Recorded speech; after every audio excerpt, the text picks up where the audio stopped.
The characters and events depicted in this podcast is for mere entertainment. Any similarity to actual persons, living or dead, or going through their third surgery is purely coincidental.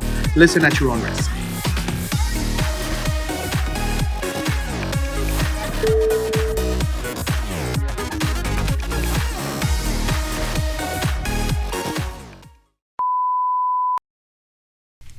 Hey guys! Hello. Welcome back to another episode of Somos, the Next Generation. Woo! Excuse me, can you not stop, please? Let it rumble. Esos son los chinos que nos están pegando por hacer tanto ruido otra vez. Because the kids have to that go looked to like sleep. something else. Excuse me? I was like, I mean, no. Anyways, welcome back. We've been on a break for about 3 months now. I've been a longer break. You know, this is how I tend to run the show a little bit. Just take like about 3 months off so I can plan accordingly, and then I always end up planning it like 2-3 weeks before. Hence today. So welcome to another episode. We also had a crazy schedule, so I will also get to the crazy schedule. Well, I'm glad you're here. Today I was able to bring Daniel. Excuse me. Today I was able to bring Daniel back to the show for this introduction of our spring premiere. Oh my god, time changes next Sunday. Is it Sunday? Saturday night. Does it? Saturday night for Sunday morning, just FYI. I thought it was tomorrow. PSA. So thanks for being here. Thanks for making some room in your very busy schedule. Very busy, actually. You know, I try to incorporate him in the shows, but he's never available. So sometimes I have to, or he was very tired. So this is like, sorry, I got a message from my boss. That distracted me for a second. Are you clocked in though? No. Are you getting? Oh. I'll just let it go. So, anyways, so I just want to talk about you know, our episodes and where I've. Okay, can you This is why I muted the messages so they won't pop up. I didn't do it. Right. Oh, you know what? Okay, so what does that notification thing mean? Like when you send a message, it says so and so has the notifications turned off. They're like Celine. Yes, and then the option's like, do you still want to send it? Yes. Yes. Answer Not me. abruptly, but she'll receive the message. So you can actually unmute people's phone with a text. Yeah. So I think you know that little moon in the phone. So Selena me tiene mute. Everybody. Her excuse is that Carlito was playing with her phone. Her excuse. Her reasoning is that Carlito was playing with her phone, and I don't know what she did, but this has been for 2 months now, so she hasn't been able to fix it. So she has everybody silent. She still sees the messages, and you can still send the message, and it won't send it abruptly. That was another PSA. Thank you. Yes. So you know, I always try to you know, branch out a little.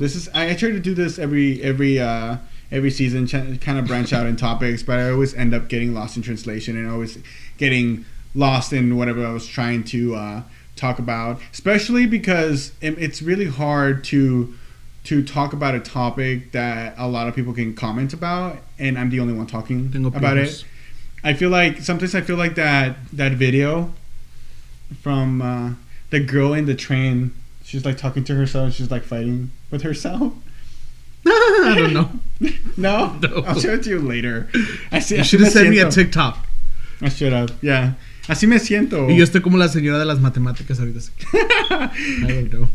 But yeah, so I try to make the topics a little bit like not random, but I did try to make like little trilogies and like kind of talk about a few topics that are kind of linked together, but sometimes they didn't really link in a sense, but they did.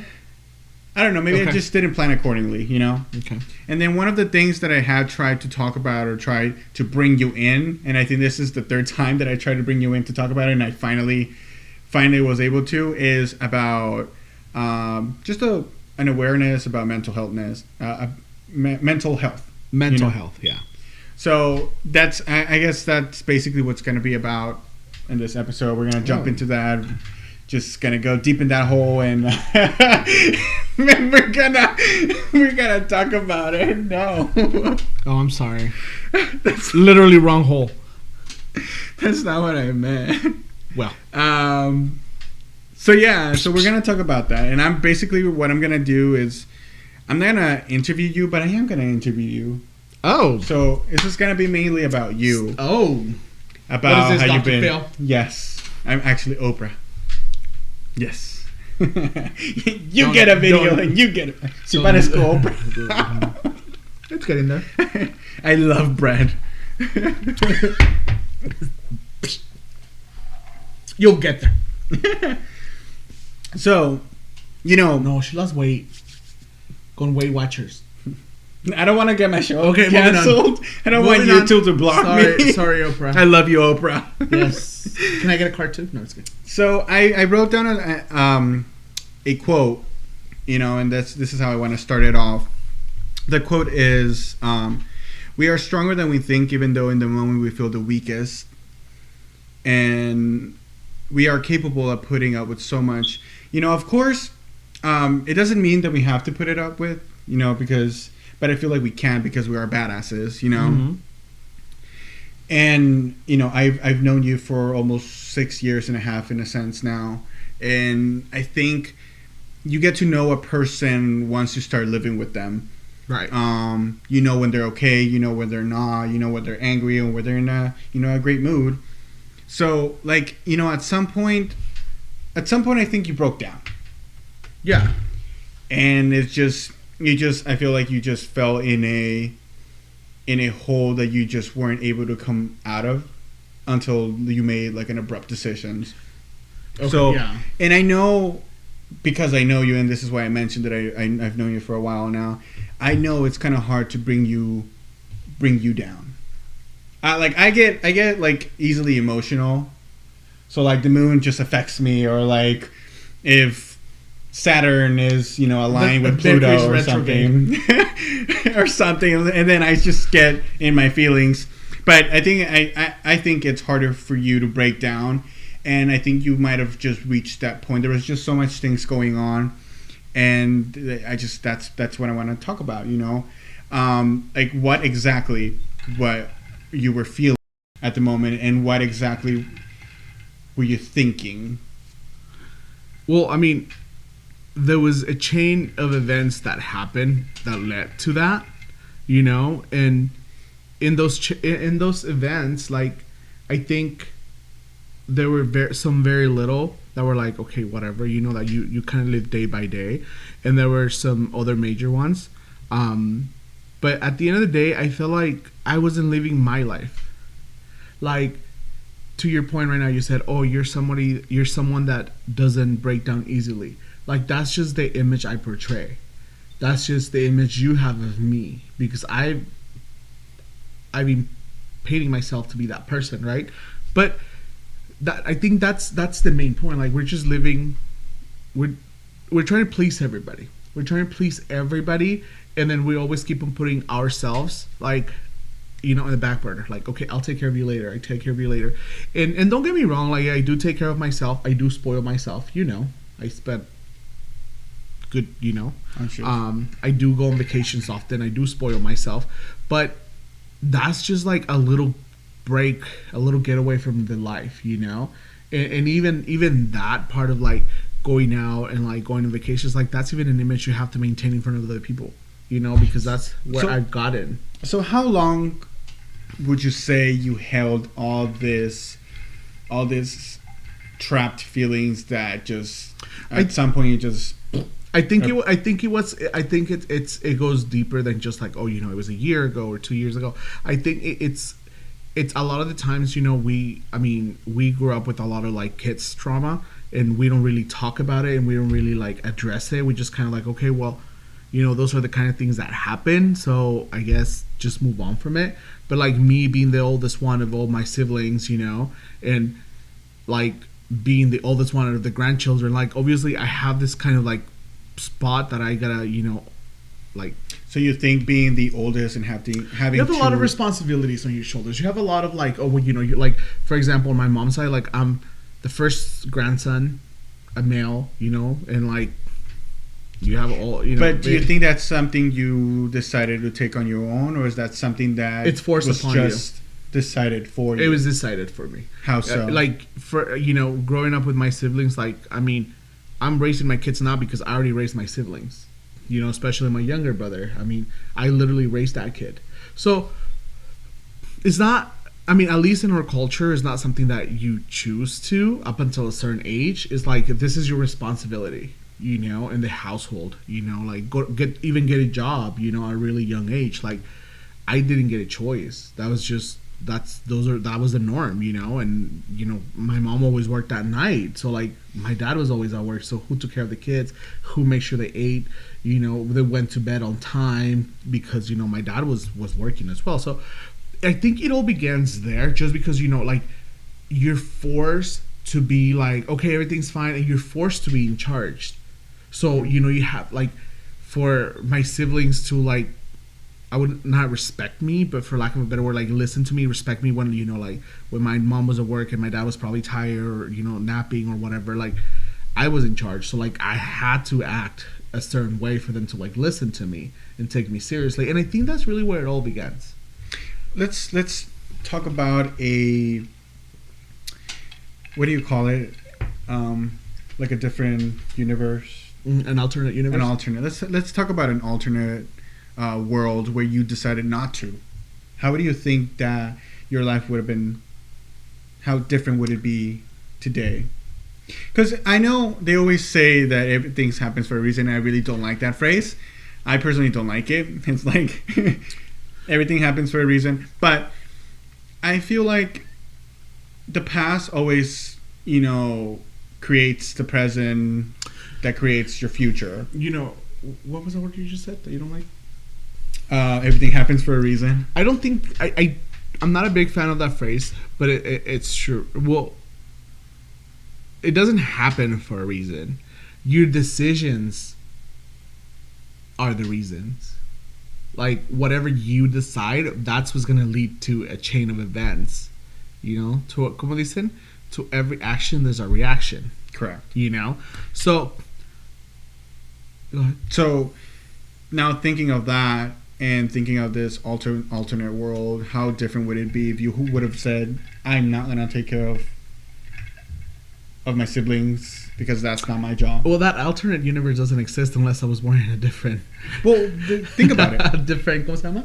Ethnicity or something, and even then, like I feel it's unless I was like rich and like economically like richer, I guess. But you think if the chance was there, would it be any different? And how different would it be? I don't think that it would be any different, just because of, again, I don't know if my personality developed at that time, you know, with those, you know, with all that in mind. But my personality, you know, like I was telling you earlier today, like I'm just this person that like you know, that's just me. Like I don't want to get rid of that part of me either, and I feel like that's me. Mm-hmm. You know, like just being very like relatable. I can relate to people a lot, so that's what a lot of times I have really good connections with a lot of people, because I can relate a lot, you know. So I think my life will be different, definitely, because everything happens for a reason. Yes, and that reason being my decisions. I think I would have made maybe better decisions.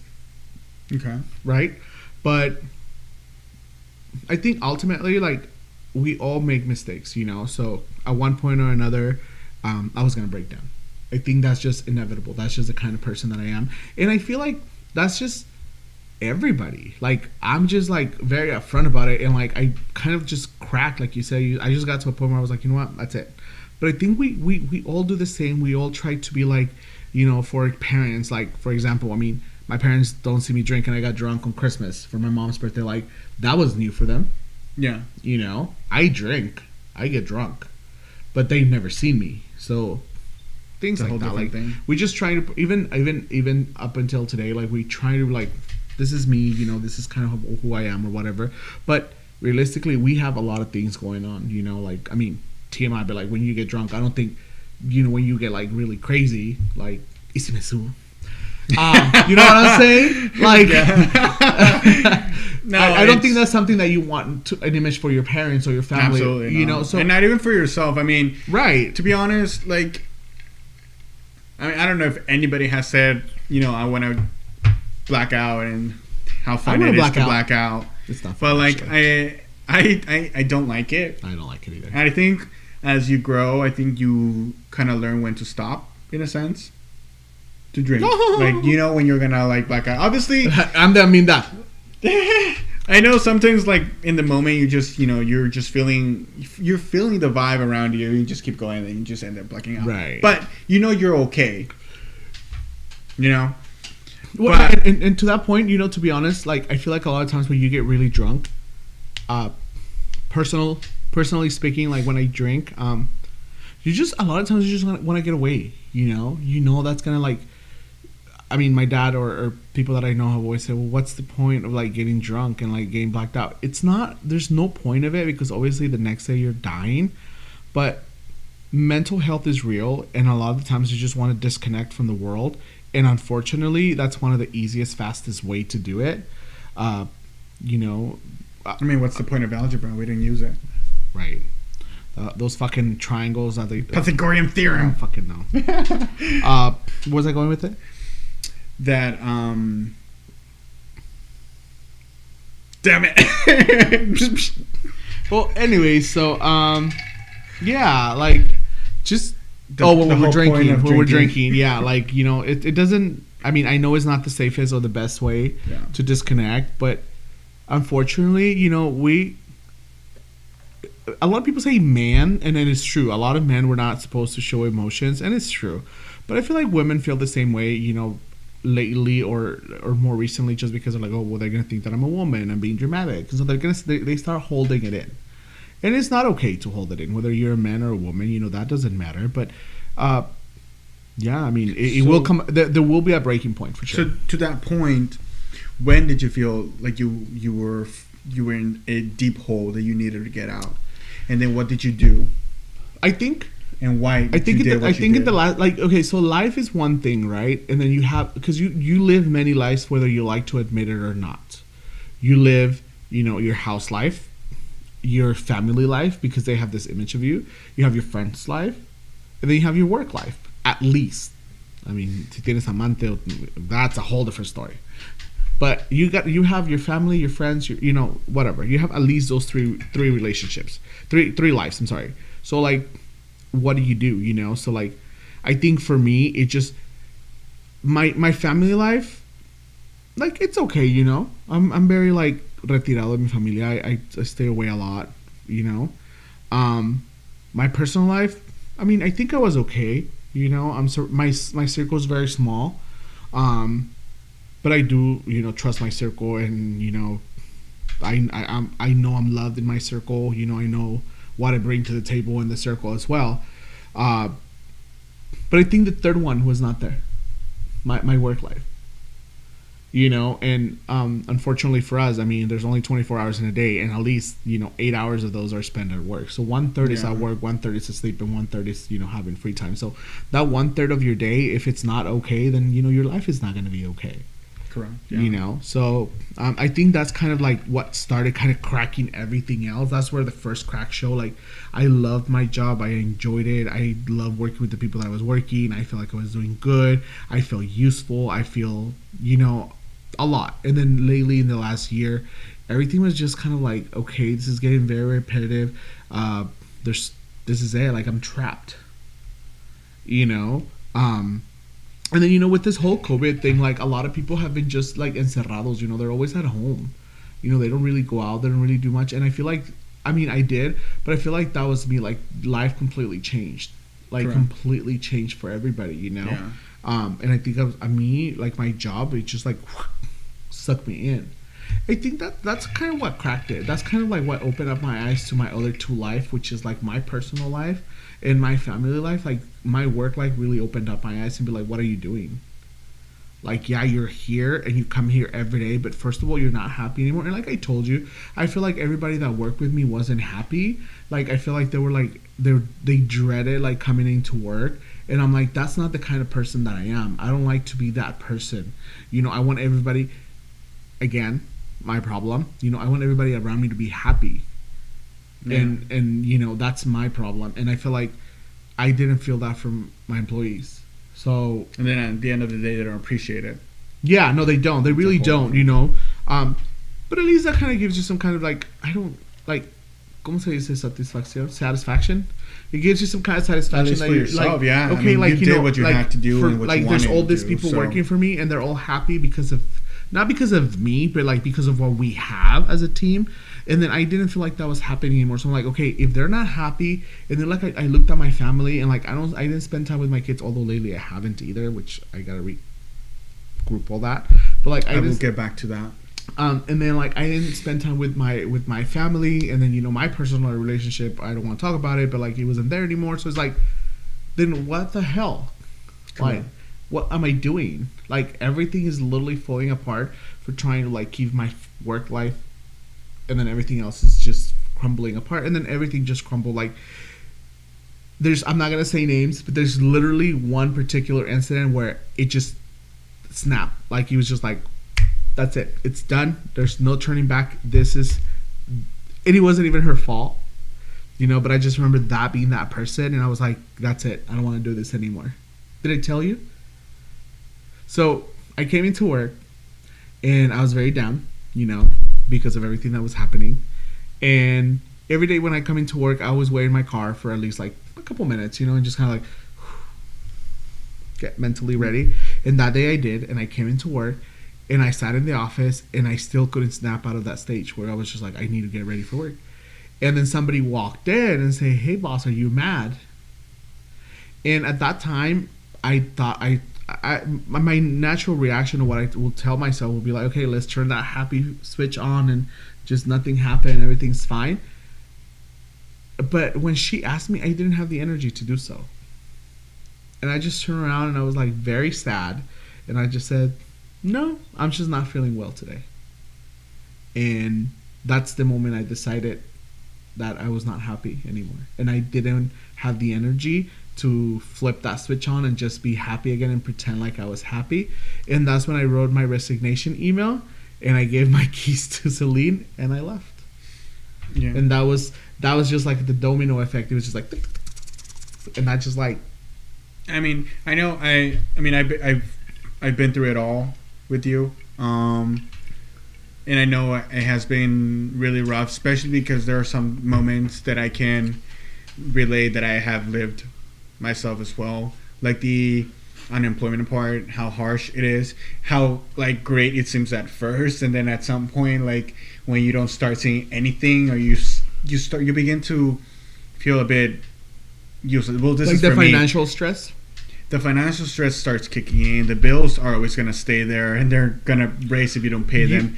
And it just, at least for me, and I don't know if you agree with me and how you felt, but when I was unemployed and I decided to make the decision I did back in June, at some point I felt like everything I was doing was just not the right decision. I was doing everything wrong. Right. And at some point I felt useless, but at the same time I wanted not to feel useless, but I couldn't do anything because I was in a sense digging myself in a hole that I just couldn't get out, but I was trying to get out. I think and it felt really, it's a really dark place. It's a really dark place. So between the time that you left to the time you finally were able to find something, is that something you kind of felt? You know what, Andy? Yes, it was a really dark time, and the emotions got to me at least more than once for sure, but at the end of the day, those kind of situations is what builds your character. I remember before I started working at the job that you currently have at for that company, I mean, ever since I remember, I worked in the food industry. I was a manager at a really young age, and then at one point, they let us go because I sold the restaurant, and I was unemployed, and I ended up doing, landscaping and being a dishwasher and a prep person. So that was a really awakening time for me because I realized what I had as a manager. Like it was a very privileged position that I had, and I was very immature and I didn't treat it well. And then so when this company gave me that opportunity, like I was still very immature, but I was more like thankful for the opportunity, I guess. And as time went by, like I was very thankful, and that's why I always give other people an opportunity, But I think that built my character. Now that I left and I went through all that stage, like I feel like that also taught me a lot of things. And I think one of the main things that I learned was that everything is going to be okay. Like literally as cliche as it sounds, everything's going to be okay because I remember thinking about my credit cards and my car and my rent, and I was like, you know what? Everything is going to be okay. Like I am not gonna die over a credit card. I am not gonna die over a car. Like I am not just a car. I am not just a credit card. I am not just money in the bank. Like if I wouldn't pay rent, like they can't just kick me out tomorrow. Like I have to find something. They have to work. Unfortunately, a lot of people don't stop and like think about those things, and that's there's a deeper side of mental health. But like I feel like I was lucky enough to kind of be like snap out of it and be like, you know what, everything's gonna be okay. You're going to be fine. You're not the only person that is unemployed, and money is amazing and is everything, but it's gonna go and come back. I think that was one of the main lessons that I learned. Like, it's going to be okay. It's going to be okay, but be true to yourself. Like, you like for me, I just want to live my own truth. Like I want to live my life. I want to be happy. If I feel sad, I want to say I feel sad. If I'm happy, I want to say I'm happy. But yeah, like it builds your character. It definitely builds your character, but it's very nasty and it's very dark. So basing on that and everything, dropping 10 years of your life in just a snap of a finger, literally, and having 2 months, like for the first time, without a job or anything, do you think you made the right decision? I do, and I don't regret it. I don't regret it for a couple of reasons. One, because I can't regret it even if I wanted to, because it's done. But two, because it's opened up my eyes to new opportunities, where I feel appreciated and valued, and I feel like I have a purpose again. And where I can show who I am, I am obviously older, so I'm a little more mature on a lot of things. So I'm gonna make the right decisions, and I'm not gonna spend 10 years of my life in this job if there's no opportunity for me to grow. Like I need to think more ahead than just like, oh, right now I'm making money and I'm okay. Like, no, what about 5 years from now, 10 years from now? Save money. Like, where are your savings going? Things like that. So just be a little bit smarter, definitely. Absolutely. Okay. All right. That's cool, man.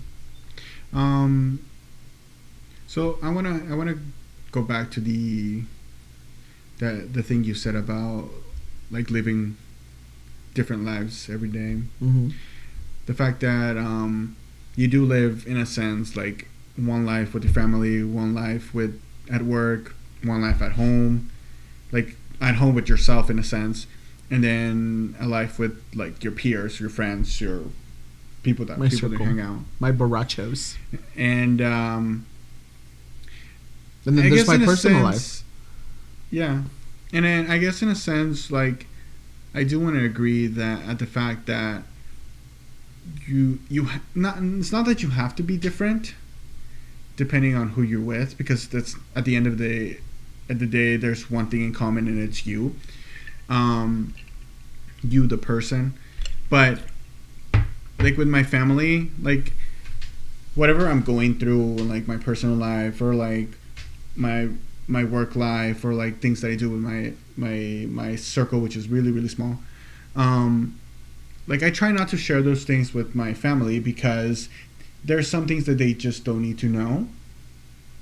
Like if like if I'm broke or something, or Right. if I, you know, had a fight with somebody, or if I just Right. had a bad day out at work and I just wanted to quit and just wanted to leave and I cried. Right. And like those things, I think there's no need to tell your family, which is why you're a person with them, because you just want to. I think you just want to make them comfortable. You just want to let them know you are okay. Okay, but then who makes sure you're okay? I think that's part of being independent. Yes, but you can't just be yourself forever, and that's why you need to make sure that your circle around you it's there for you, you know. And they don't have to. They don't have to chime in. They can just listen. This is the way I work. No, yeah, no, I agree. This is me. This is personally me. That's what we I deal do. with it the same way because we both like to just hide in a little, you know, in our little corner, beat ourselves up, and then it's figuratively cry it out, and then come out and be like, I'm okay now. I always tell myself that I'm very complicated in the sense that, I know I'm strong. Okay, but this goes. But I'm not strong. I know, but see, this goes back to the same thing. You're trying to live a life that it's not you. You have to, because this is the way I've been designed to. You know, and if you go back, like it goes beyond like your personality. Like, you know, like I said, I grew up, you know, with 6 other siblings. You know, you grew up in your family, and you know, I don't want to talk about it, but let's look at your siblings. You know, like you always have to like defend for yourself in a lot of things, you know, like you were always like, even though you're the youngest one, like you always have to like, okay, I guess it's me, you know. So this is just a coping mechanism, and I feel like, yes, you don't have to tell your parents everything, but you know, you want to break that cycle, you know, like I'm trying to do with my kids. Like I can't just be cold and dry. It's not being that. It's just that I feel like my parents have their own things going on, and I understand, but a lot of the time. So I don't feel like I have to like drop more to their plate. You don't have to, but so this is why I try to be independent. You want to have as much as possible and support you emotionally. Like believe, like for me, you know, I'm the oldest one, and I've always been very supportive of my mom. And you know, it wasn't easy when she asked me, "How are you?" and I said, "I am not okay." And she said, "Why?" And I said, "Because I don't feel okay emotionally," and that's okay, you know. And their words, believe me, my mom, it's not very expressive, but they always find the right words. But I think whether that's just an even encouragement, like you're gonna be fine, or like if they go deep down and say, "Mijo, you know this or that." I think you guys are more open to like emotions, feelings, and emotions. No. Like you guys say, "I love you" at the end of a call and things like that. Because I force my mom to do it, not because she wants to. Well, but either way, like you guys have created that around you. But that's where you come in. That's your job. Because Andy, like, as a parent, you see me. Am I doing the right thing? I think. Am I doing the wrong thing? I hope not. You know, you can only hope. Correct. We are parents. We are not born with the manual. We don't know the answers to anything or everything, you know? So they might not have the right answer, but like you want them to, you want to also teach your parent your parents, literally, like parent them, Correct. You know? And supporting you, it's part of our job as a parent, like to support our kids. You know, we're here for our kids, like we live for our kids. So it's just a culture that we've been, you know, like, and I mean, I can see, you know, like where you're coming from, where you're like, you don't want to tell your mom how you're feeling, because your mom, you know, your mom will hold a lot of things also from her family. Like, I don't want to tell them that, you know, this and this, because I don't want to worry them. And so you saw that and you're like, okay, well, that's the right thing to do, but that doesn't mean that is the right thing to do if that's not who you are. Like, we're just not very expressive. A lot of people reached out to me. Honest. You know, a lot of people reached out to me. And honestly, Andy, if these people would have reached out to me under other circumstances in the past for any other occasion, I would have said, I'm okay. Thank you. You know, blah blah blah. But this time, I answered with honesty. I was scared. I am not okay, but I was being positive. I think I mean, you are right about the fact that that's just what you saw and created for yourself, in a sense. I mean, at some point, I always talk about it, but I don't talk about it. But like when I try to reach out with people like a few years ago, and they just completely left the radar and just never reached out. I think that's the point where I decided, well, right, but screw it all, and right, like, but that doesn't it's just me now. But it can't just be you, because that's just not how It's because I just feel like either way, in the long run, you are expecting for people not to be there for you anyway, so you're gonna be okay. It's not gonna hurt as bad. No.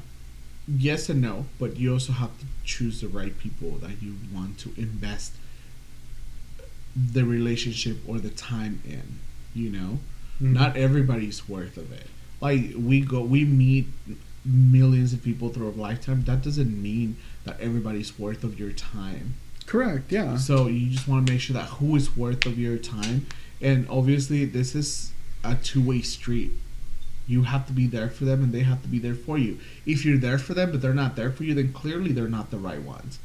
You know, but you have to knock on those doors, unfortunately, to figure out who opens and who doesn't. I just closed myself up to that. No, I understand that. You know, my last boss, she reached out to me, and she called me, and I would just ignore her call. I didn't want to talk to anybody. I just didn't want to talk to anybody. I just wanted to deal with them, with my demons myself, you know, and I came out the other way, and it's amazing. Yeah, I mean, we're gonna wrap it up because I think I'm reaching a cutting point with my porque pues no tengo el presupuesto. El presupuesto. My labor is high. But yeah. Pero para tus TikToks no, ¿verdad? Anyway, I think this was a really lovely conversation. I mean, I hope that we can get away from people that are bad to you. You know who those people are, you know, and you always have to like get away from them. Like, stay away from them. There's people that suck your energy. And I know people sometimes question the existence of mental health, but it's out there, and a lot of people go through it differently. It's always been there, and they go through depression differently, and they go through a lot of emotions differently. So it's something that you should really suicide, alcoholism, drug abuse, open up to, violence, be open-minded about. Those are all signs of, you know, even the happiest people are the ones you just, you know. Yeah. You won't expect it from everybody, so always pay attention. But yeah, definitely there's some good signs out there, and like, so it's always existed. You know, people just didn't know about it. But yeah, so once again, thank you for being here for this episode. I've been trying to drag you in here for this chat, and hopefully we can keep continuing to talk about it. And my video just ended, and that's okay. That's okay, because I'll just add this to the ending on a black screen. On a black screen. I'm gonna share it to my new friends. So, anyways, so we can reach out new areas. Absolutely, yeah, and we can probably bring new ideas in as well. But hopefully, hopefully you are back for more episodes. I'm gonna try to plan it accordingly so you can be in part of the episodes, so we can create more episodes together. Remember, Somos is not the same without you. So. Because Somos, it's more than one. Yes. Both Somos is like me and the viewers. But Somos... Somos is like... me.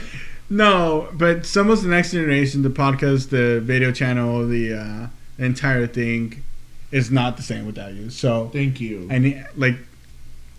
Sometimes it's okay to do a video with just me chatting, but... It's weird at some point. It becomes weird just talking to yourself at some point.